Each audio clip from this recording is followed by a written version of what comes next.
Værsgo.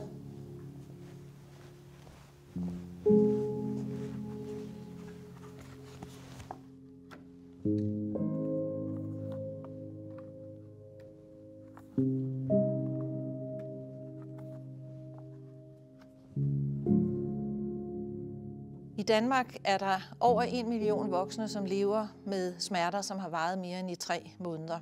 Heldigvis så går det i langt de fleste tilfælde over. Men for omkring 300.000 danskere, der udvikler smerten sig til at blive kronisk og være en forstyrrende del af deres liv. At leve med kroniske smerter, det er et vilkår, som kræver en stor indsats af både den smerteramte og af deres pårørende.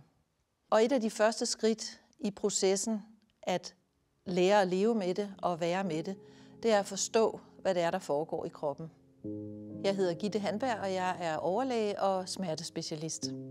Og jeg vil med denne her film forklare på en forenklet måde, hvad der sker i kroppen, i vores hjernevæv, men også forklare, hvad det er, der sker, når der opstår forstyrrelser, så det udvikler sig til kroniske smerter. Du vil komme til at høre om smertebaner, om smertesignaler, om smertebremse og smertespeeder, og hvordan det her arbejder sig ind i hinanden. Og så vil jeg kort komme ind på, hvordan man kan lindre de kroniske smerter med forskellige typer af behandling.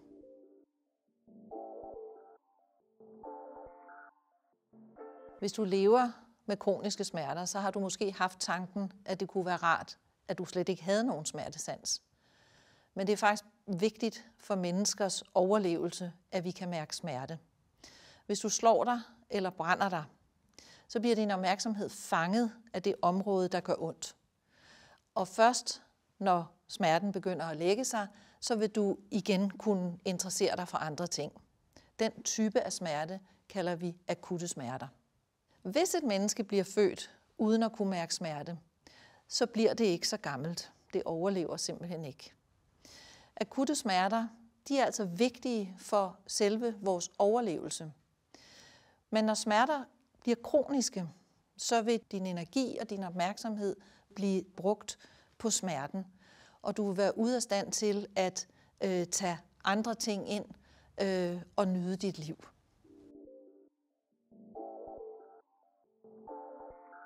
Når du slår dig for eksempel på din fod, så vil der løbe en strøm fra foden op igennem dit ben ind til rygmarven. Og så vil signalet om, at der er noget i foden, der gør ondt, gå ind i rygmarven, men alene som en strøm. Nervefiberen er stoppet. Og det sker gennem det, vi kalder relæstationer. Nervecellerne i rygmarven, dem kalder vi for neuroner, og de ligger meget tæt og sørger for, at strømmen kommer meget hurtigt op til hjernen. Men det er faktisk først, når strømmen når de allerøverste lag i vores hjerne, helt op ved de grå hjerneceller, at vi bliver bevidst om smerten.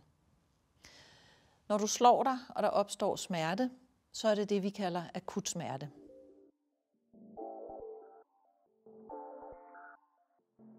Akutte smerter, de mindskes med tiden og forsvinder, og det kan vi takke vores smertebremse for. Smertebremsen den består af bremseneuroner, som dæmper aktiviteten i smerteneuronerne.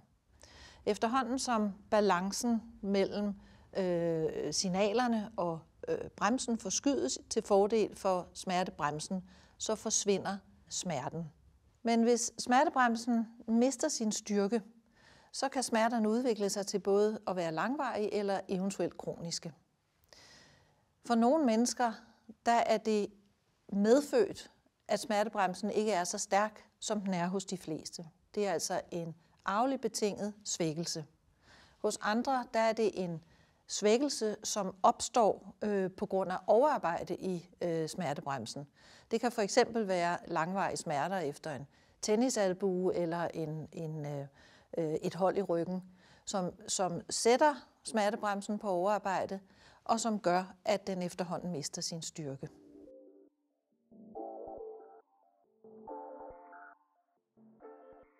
Hvis du har haft smerter gennem længere tid, så vil du måske opleve, at du får flere smerter i forbindelse med, at du bliver stresset, angst eller urolig. Det er fordi din smertespeeder træder til. Smertespeederen, det er neuroner, som ligger i tæt kontakt med smerteneuronerne og bremseneuronerne, og som forskyder balancen mellem de to, sådan at smertesignalerne hurtigere og kraftigere slår igennem op til hjernen. Når smerterne de fortsætter ud over det forventede, måske oven i købet er blevet kroniske, så kan der opstå nogle forstyrrelser i nervesystemet. Man kan sige, at der går kludder i signalføringen, og at signalerne bliver forstyrret i deres vej op gennem ryggraden mod hjernen. Hos enkelte kan der opstå inflammation omkring neuronerne. Med tiden så skal der mindre og mindre til at aktivere smerteneuronerne. De kan ligefrem finde på at fyre signaler af spontant. Hjernen får på den måde falske beskeder, ligesom om man har en brandalarm, der reagerer, men der er hverken røg eller ild. Kroniske smerter kan finde på at sprede sig, f.eks. fra en hånd til armen, til skulderen eller endnu længere væk. Det er en del af de forstyrrelser, der sker omkring neuronerne, at de begynder at tale med hinanden og på den måde får spredt smerten ud i kroppen. Der er f.eks. berøringsneuroner, som ikke fører smerte med sig, men de kan blive involveret i denne her proces og blive en del af forstyrrelserne, sådan at de nu er smerteførende. Og det ser vi for eksempel hos nogle patienter, som er meget forpinte ved selv ganske let berøring.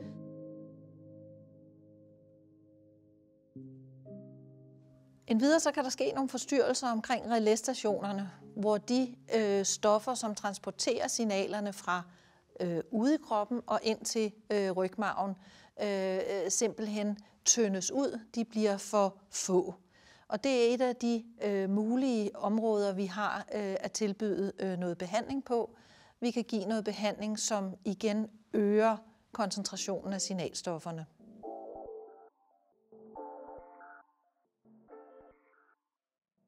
Almindelig smertestillende medicin som paracetamol og gigtpræparaterne, som for eksempel Ipren, det virker ikke på kroniske smerter.